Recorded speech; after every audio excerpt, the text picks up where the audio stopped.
devastating brain disease. No? But these same methods that allow us to go into the brain of a paralyzed person and have her talk to us, can be used to decode the thoughts of someone who's not paralyzed, or decode images, or get into the sensitive data.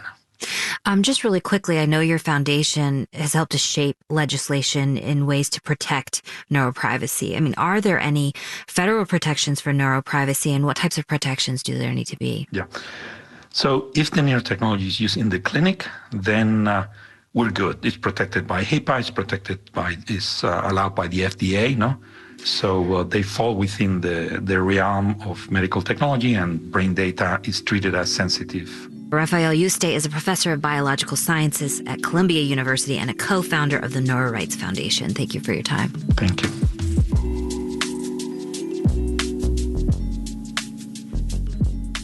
This is Morning Edition from NPR News. I'm Leila Fadel. And I'm Steve Inskeep.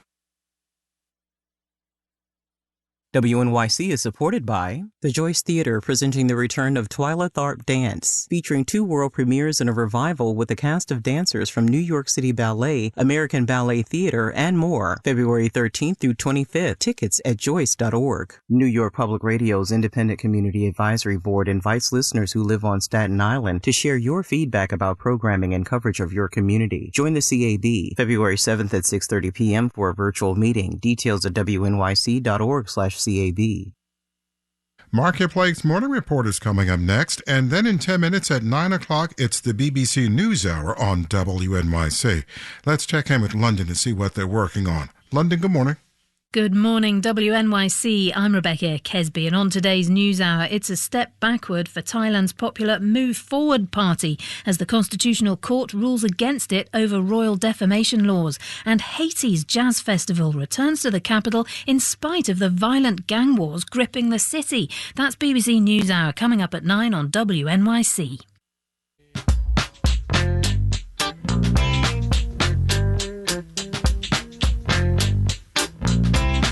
37 with clouds out there this morning. We have a chance for some snow showers by late morning, then a chance of some midday sprinkles. Mostly cloudy on this last day of the month.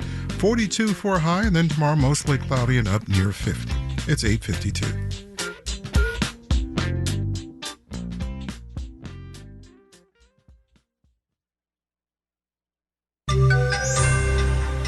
A judge negates Elon Musk's big Tesla pay package.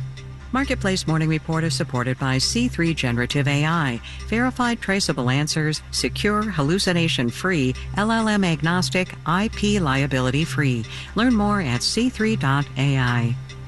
I'm David Brancaccio in New York. A judge has struck down Elon Musk's compensation package at Tesla, valued at nearly $56 billion. The judge in Delaware, where Tesla is incorporated, called the amount unfathomable and said Tesla's board failed to meet its responsibilities to shareholders. Marketplace's Nova Safo is here with more. David, this ruling stems from a lawsuit brought by a shareholder over Elon Musk's compensation deal with Tesla, struck back in 2018. It is a record amount, $56 billion in the form of stock options. In the ruling, the judge at Delaware Chancery Court essentially said that the Tesla board and the people negotiating on the company's behalf failed to exercise enough independence to act in the best interests of shareholders. Now, this is particularly relevant because of where this ruling takes place, as Eric Gordon, professor at the University of Michigan's Ross School of Business, pointed out to us this morning.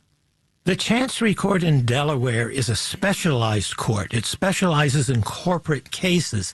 So if you have a corporate law case, you go to this court full of judges who are very well versed, very well experienced in just these cases.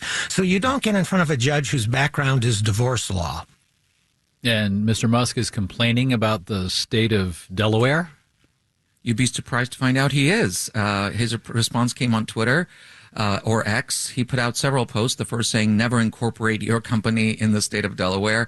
He also put out a poll asking whether he should change Tesla's incorporation to Texas. The judge's ruling can be appealed, David, but that would take some time. In the meantime, the ruling could affect Musk's future compensation. He has been asking for a bigger ownership stake in Tesla. All right. Many firms incorporate in Delaware. The Chancery Court is dedicated to legal matters. 60% of the Fortune 500 have their legal homes in that one tiny state. Now, private sector tally of American payrolls just came in weaker than expected. ADP payrolls this month increased by just 107,000 when forecasters were expecting 150,000. An index of what it costs to employ people posted its smallest increase in 2.5 years, suggesting inflation is really coming down. The official hiring and unemployment reports for the month are due on Friday. UPS says it's going to end the jobs of 12,000 people in the coming months. It's to save money and to boost profits at a time of lower worldwide growth in package delivery. Marketplace's Stephanie Hughes has more on why most of the layoffs will be management positions. Trimming the fat, cutting costs, right-sizing. These are all phrases that shareholders love to hear, says Peter Capelli, a professor of management at the Wharton School. And he says when a company cuts costs by eliminating jobs, managers are often a prime target.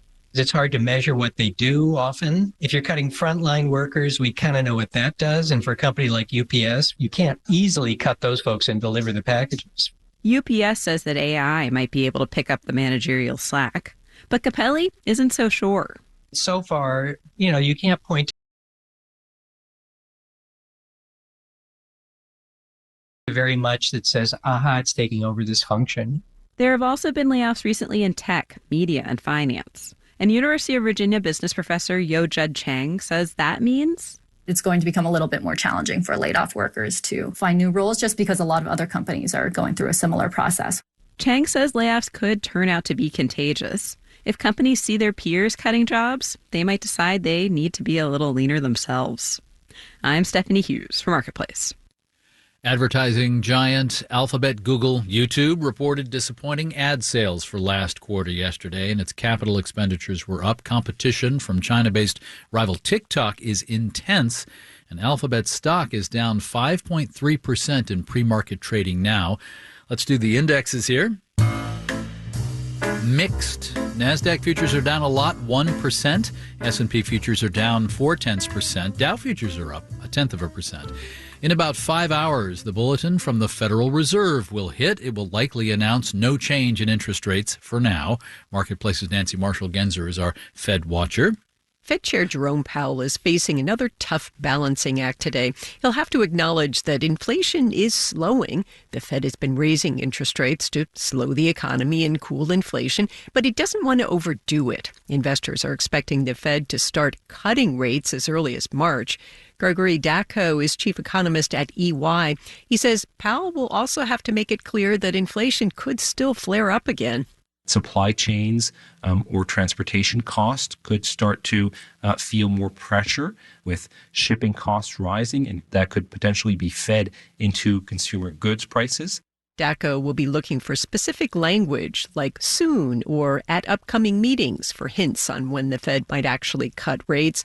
And he thinks the era of unanimous votes at Fed meetings on interest rates is coming to an end, with more dissenting voices at the Fed as it weighs the tricky timing of lowering rates.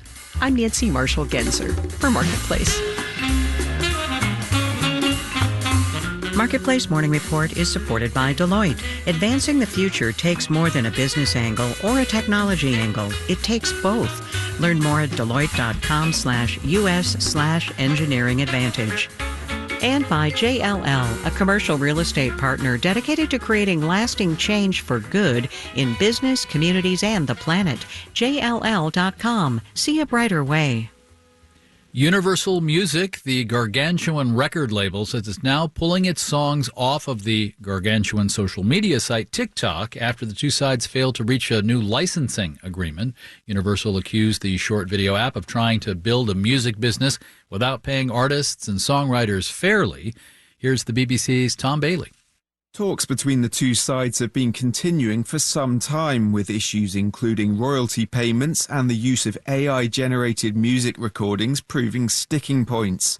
Now, in a dramatic move, Universal has announced it will be removing its entire song catalogue when an existing agreement expires later today. TikTok has said it's saddened and accused Universal of walking away from a platform that serves as a free promotional vehicle for music acts. But it looks looks like tunes from artists including Taylor Swift, Harry Styles and The Weeknd could soon be unavailable to the platform's over 1 billion users.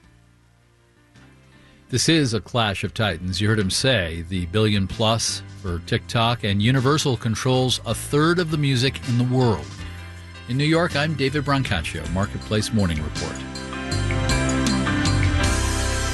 APM, American Public Media.